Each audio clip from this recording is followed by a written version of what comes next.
বিশেষ করে নৌপথে ডাকাতি, দস্যুতা রোধ, নৌ পুলিশ নিয়মিত টহল এবং অভিযান পরিচালনা সহ বিভিন্ন উদ্যোগ গ্রহণ করেছে।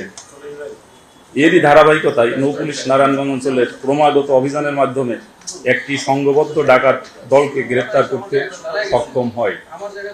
গত 10 জানুয়ারি ওটি বিন জামান 1 নামের একটি ওয়েল ট্যাঙ্কার নারায়ণগঞ্জ জেলার বন্দর থানার মদনগঞ্জ সামিট গ্রুপের ঘাট থেকে 360.036 মেট্রিক টন ফার্নেস ওয়েল, যার আনুমানিক মূল্য 3.6 কোটি টাকা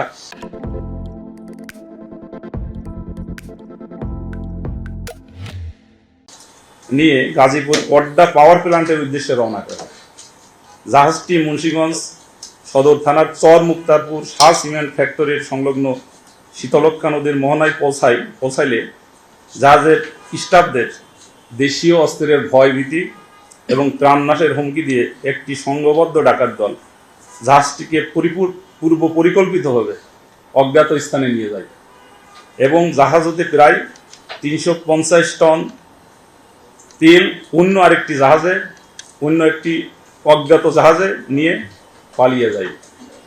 এই বিষয়টি নৌ পুলিশের গোচরীভূত হওয়ার সাথে সাথে নৌ পুলিশের নারায়ণগঞ্জ অঞ্চলের পুলিশ সুপারকে ব্যবস্থা গ্রহণের জন্য নির্দেশ দেওয়া হয়।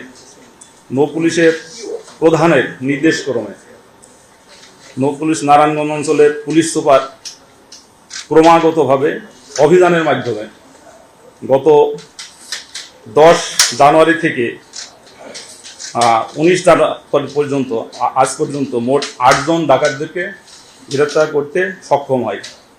8 জন নৌ ডাকাত হলো 1 ইসমাইল ব্যাপারী, 2 আমজাদ হোসেন তপু, 3 মোহাম্মদ ফেরদৌস ফরাজি, 4 মোহাম্মদ রিয়াজ হোসেন, 5 মোহাম্মদ সুমন মিয়া, 6 মোহাম্মদ ইউসুফ মিয়া, 7 মোহাম্মদ অনিক মিয়া এবং 8 মোহাম্মদ রানা।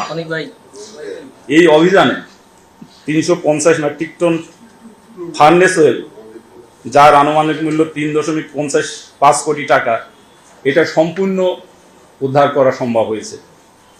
এছাড়া MB ভুয়া নামে একটি বাল্কহেড, যার রেজিস্ট্রেশন নম্বর M26526, এটি যেটা তেল আনলোড করার জন্য ব্যবহার করা হতো সেটি উদ্ধার করা হয়েছে এবং তেল আনলোড করার একটি সেলো মেশিন, যার গায়ে একদম নতুন একটি মেশিন, যার গায়ে লেখা S195, ইঞ্জিন নাম্বার 24101201, এটা ডিজেল চালিত, এটা তার গায়ে লেখা আছে।